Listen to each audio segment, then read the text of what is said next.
ఒకరిని పడితే ఎట్లా సార్ మేము బతుకుడేట ఇంట్లో ఉంటే బతుకుతామా?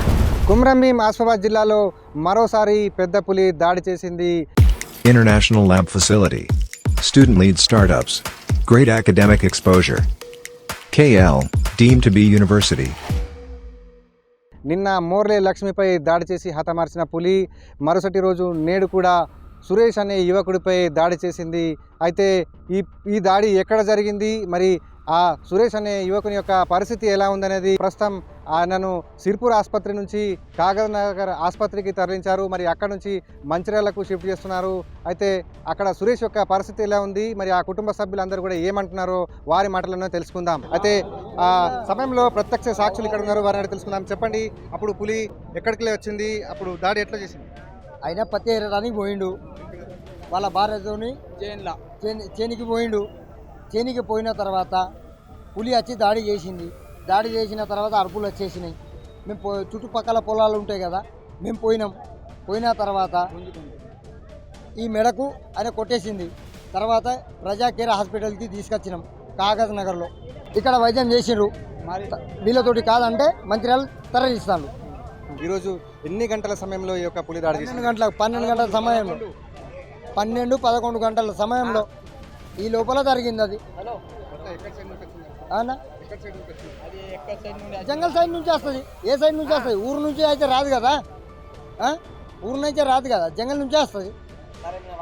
వాళ్ళు ఆల్రెడీ వాళ్ళు చెప్తానే ఉన్నారు, జంగల్లో పులులు ఉన్నాయని చెప్తారు, జంగల్కు పోవద్దని చెప్పారు. కానీ వాళ్ళ బాధ్యత ఏంటిది? జంగల్ నుంచి చేన్లలో పొలాలలో రాకుండా వాళ్ళు చూసుకోవాలి కదా. వాళ్ళ బాధ్యత అదే కదా. వాళ్ళు చెప్పుడు మటుకే ఉంటే అది ప్రస్తుతానికి ఏంటిది అన్న. ఇవాళ చేన్లో వచ్చింది, రేపు ఊర్లో రాదని గ్యారంటీ ఏమున్నది? అది ఎవరి బాధ్యత? ఫారెస్ట్లోదా మాదా? జంగల్ నుంచి చేన్లలోనే ఉన్నదట సారు. చేన్ల నుంచి వచ్చి మంచకాడ ఉన్నదట. అలా మంచకాడ ఉండగానే నచ్చి మీదనే పడుకున్నదట, మీద పడ్డదట. మొత్తం ఇక్కడ పట్టిందట, మొత్తం మెడకు. పత్తి ఏరు ఉండగానే పత్తి చేనులనే ఇద్దరు పిల్లల మరుదులు భార్య భర్తలు ఉంటారట. ఈ మీద పట్టుకున్నాక ఆమె బండల పట్టిల పట్టి విసిరిందట. విసిరిన వాళ్ళే విడిచిపెట్టి ఎగబడదట. కొట్టిన ఇద్దరు ఉండిరట వాళ్ళు భార్య భర్తలు. ఆ ఫారెస్ట్ వాళ్ళు కుళ్ళు ఆ వలయాలు పట్టుకోవాలి. మరి ఇట్లా మేము చేనులకు పోతాం సారు, మేము చేనులకు పోతాం. ఇప్పుడు పత్తులు ఏరుకుంటాం, మాకు మిరప తోటలు ఉన్నాయి, పత్తులు ఉన్నాయి. మాకు చేనుల పొంది వేస్తే వ్యవసాయం చేయటం చేనుల పనికి పోంది కాదు. మాకు తెల్లారులు అయితే చేనుకు పోంది కాదు. ఆ పులులను వాళ్ళు ఏమైనా చేసుకోవాలి, కానీ మా చేనులకు మాత్రం రానియద్దు. మా చేనులలో రానియద్దు, మా పొలాలకు రానియద్దు. వాళ్ళు ఏమైనా చేసుకొని మేము తెల్లారులు అయితే పొద్దున వేడికే పోయి పత్తులు ఏరుకుంటాను చేనులలో పోయి. మళ్ళీ అట్లా రోజు ఒకరిని పడితే ఎట్లా సార్? మేము బతుకుడేట ఇంట్లో ఉంటే బతుకుతామా? కాగజ్ నగర్ పట్టణంలోని లైఫ్ కేర్ ఆసుపత్రి నుంచి సురేష్ను మంచిర్యాల ప్రభుత్వ ఆసుపత్రికి తరలిస్తున్నారు. మనం చూసుకోవచ్చు విజువల్స్లో.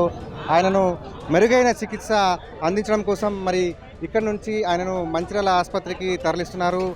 మనం ఈ ఏదైతే లైఫ్ కేర్ ఆసుపత్రి వద్ద మరి అంబులెన్స్లో అతన్ని తీసుకెళ్తున్నటువంటి దృశ్యాలని చూస్తున్నాం. అయితే ఇక్కడ ఆయనకు తగినంత చికిత్స సరిపోవడం లేదు, మెరుగైన చికిత్స ఖచ్చితంగా ఆయనకు అవసరం. అందుకోసమని వైద్యుల యొక్క సూచన మేరకు అతన్ని మంచిర్యాల ఆసుపత్రికి తీసుకెళ్తున్నారు. అయితే ఇక్కడ మనం చూసుకోవచ్చు ఆసుపత్రి వద్ద పెద్ద ఎత్తున ఆ గ్రామస్తులందరూ కూడా వచ్చి మరి సురేష్ను చూడడం జరిగింది. మరి కుటుంబ సభ్యులందరూ కూడా ఇక్కడ మరి సురేష్కు ఎలాంటి హాని కాకుండా చూడాలని చెప్పేసి అయితే వారు కోరుతున్నారు. అయితే మనం ఇక్కడ చూసుకోవచ్చు ఆసుపత్రి వద్ద మొత్తం ఈ సిర్పూర్ సంబంధించినటువంటి కాగజ్ నగర్కు సంబంధించినటువంటి సమీప గ్రామాల ప్రజలందరూ కూడా మరి సురేష్ పులి దాడిలో గాయపడడంతో వారందరూ కూడా చూడడానికి వచ్చారు.